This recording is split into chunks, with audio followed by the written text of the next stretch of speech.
And I said to her, what do you think you did that helped him to emerge as this charming, accomplished, wonderful person?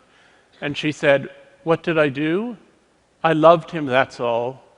Clinton just always had that light in him, and his father and I were lucky enough to be the first to see it there. I'm going to quote from another magazine of the 60s. This one is from 1968, the Atlantic Monthly, Voice of Liberal America, written by an important bioethicist. He said, there is no reason to feel guilty about putting a Down syndrome child away, whether it is put away in the sense of hidden in a sanitarium or in a more responsible, lethal sense. It is sad, yes, dreadful, but it carries no guilt. True guilt arises only from an offense against a person, and a Downs is not a person. There's been a lot of ink given to the enormous progress that we've made in the treatment of gay people. The fact that our attitude has changed is in the headlines every day. But we forget how we used to see people who had other differences, how we used to see people who were disabled, how inhuman we held people to be. And the change that's been accomplished there, which is almost equally radical, is one that we pay not very much attention to. One of the families I interviewed, Tom and Karen Robards, were taken aback when, as young and successful New Yorkers, their first child was diagnosed with Down syndrome. They thought the educational opportunities for him were not what they should be, and so they decided they would build a little center, 2 classrooms that they started with a few other parents to educate kids with DS. And over the years, that center grew into something called the Cook Center, where there are now thousands upon thousands of children with intellectual disabilities who are being taught. In the time since that Atlantic Monthly story ran, the life expectancy for people with Down syndrome has tripled. The experience of Down syndrome people includes those who are actors, those who are writers, some who are able to live fully independently in adulthood. The Robards had a lot to do with that, and I said, do you regret it? Do you wish your child didn't have Down syndrome? Do you wish you'd never heard of it? And interestingly, his father said, well, for David, our son, I regret it, because for David, it's a difficult way to be in the world, and I'd like to give David an easier life. But I think if we lost everyone with Down syndrome, it would be a catastrophic loss. And Karen Robard said to me, I'm with Tom. For David, I would cure it in an instant to give him an easier life. But speaking for myself, well, I would never have believed 23 years ago when he was born that I could come to such a point. Speaking for myself, it's made me so much better and so much kinder and so much more purposeful in my whole life that speaking for myself, I wouldn't give it up for anything in the world. We live at a point when social acceptance for these and many other conditions is on the up and up. And yet we also live at the moment when our ability to eliminate those conditions has reached a height we never imagined before. Most deaf infants born in the United States now will receive cochlear implants, which are put into the brain and connected to a receiver, and which allow them to acquire a facsimile of hearing and to use oral speech. A compound that has been tested in mice, BMN 111, is useful in preventing the action of the achondroplasia gene. Achondroplasia is the most common form of dwarfism, and mice who have been given that substance and who have the achondroplasia gene grow to full size. Testing in humans is around the corner. There are blood tests which are making progress that would pick up Down syndrome more clearly and earlier in pregnancies than ever before, making it easier and easier for people to eliminate those pregnancies or to terminate them. And so we have both social progress and medical progress.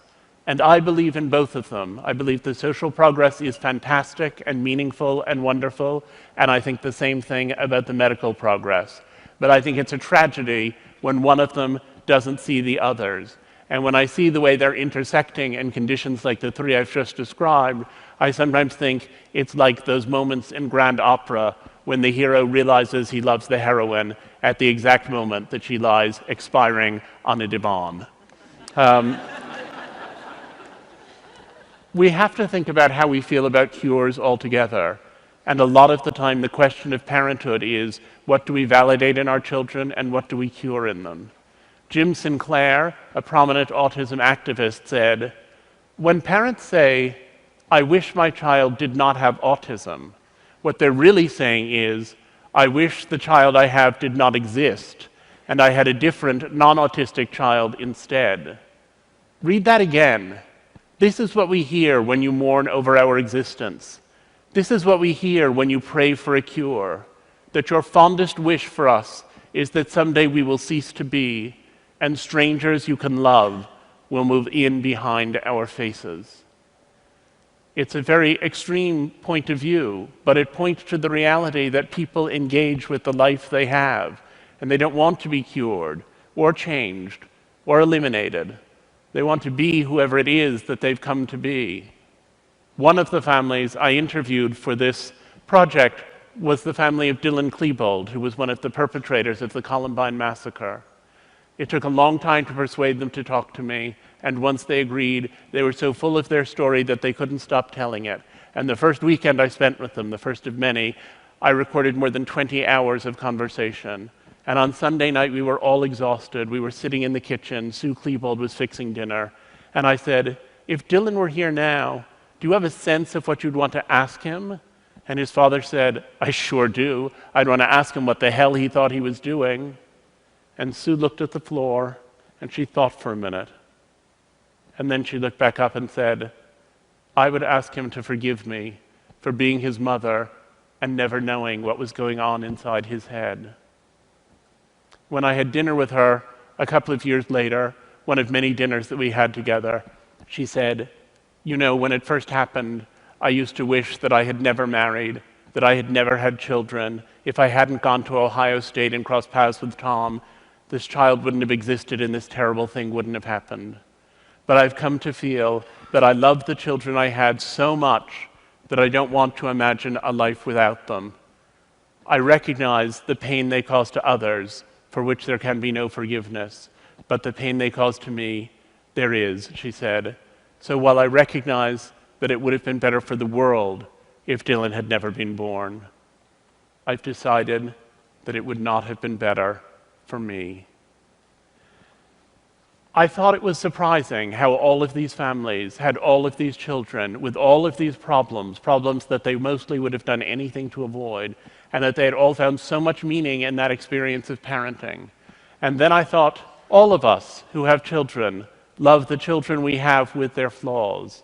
If some glorious angel suddenly descended through my living room ceiling and offered to take away the children I have and give me other, better children, more polite, funnier, nicer, smarter, I would cling to the children I have and pray away that atrocious spectacle.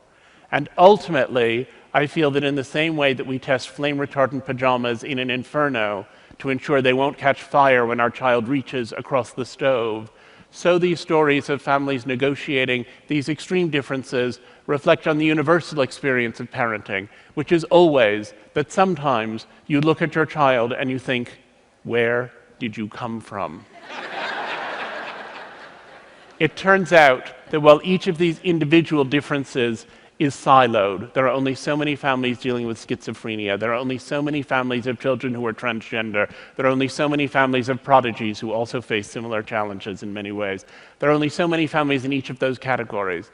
But if you start to think that the experience of negotiating difference within your family is what people are addressing, then you discover that it's a nearly universal phenomenon. Ironically, it turns out that it's our differences and our negotiation of difference that unite us. I decided to have children while I was working on this project, and many people were astonished and said, "But how can you decide to have children in the midst of studying everything that can go wrong?"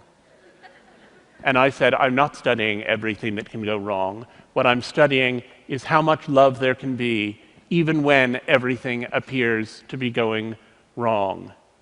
I thought a lot about the mother of one disabled child I had seen, severely disabled child who died through caregiver neglect. And when his ashes were interred, his mother said, "I pray here for forgiveness for having been twice robbed, once of the child I wanted, and once of the son I loved. And I figured it was possible then for anyone to love any child if they had the effective will to do so. So my husband is the biological father of 2 children with some lesbian friends in Minneapolis. I had a close friend from college who'd gone through a divorce and wanted to have children, and so she and I have a daughter, and mother and daughter live in Texas. And my husband and I have a son who lives with us all the time, of whom I am the biological father, and our surrogate for the pregnancy was Laura, the lesbian mother of Oliver and Lucy in Minneapolis. So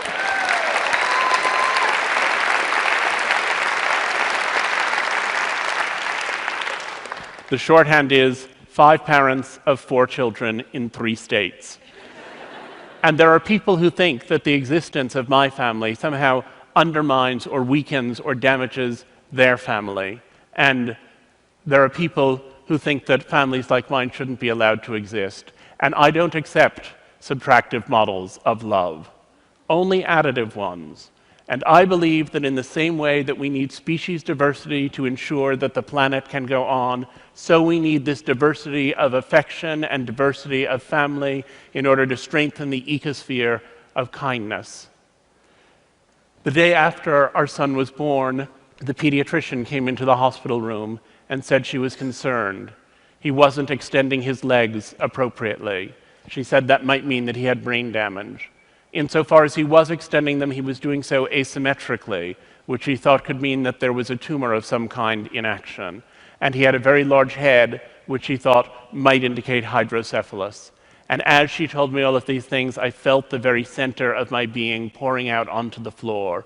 And I thought, here I had been working for years on a book about how much meaning people had found in the experience of parenting children who were disabled, and I didn't want to join their number. Because what I was encountering was an idea of illness, and like all parents since the dawn of time, I wanted to protect my child from illness. And I wanted also to protect myself from illness. And yet I knew from the work I had done that if he had any of the things we were about to start testing for, that those would ultimately be his identity, and if they were his identity, they would become my identity, that illness was going to take a very different shape as it unfolded. We took him to the MRI machine, we took him to the CAT scanner, we took this day-old child and gave him over for an arterial blood draw. We felt helpless, and at the end of 5 hours, they said that his brain was completely clear and that he was by then extending his legs correctly. And when I asked the pediatrician what had been going on, she said she thought in the morning he had probably had a cramp. But I thought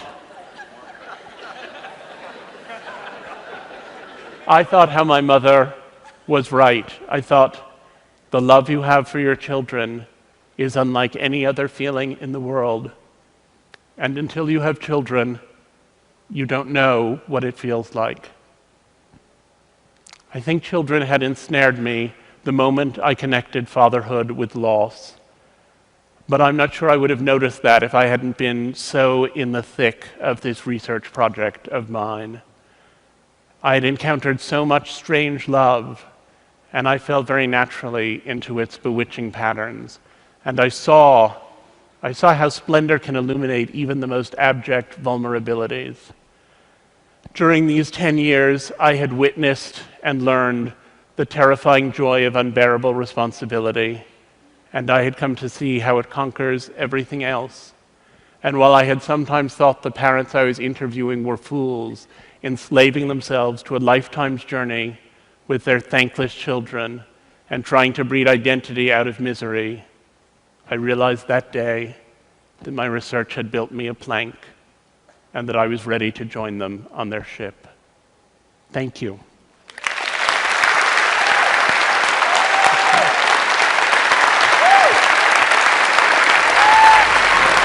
Thank you.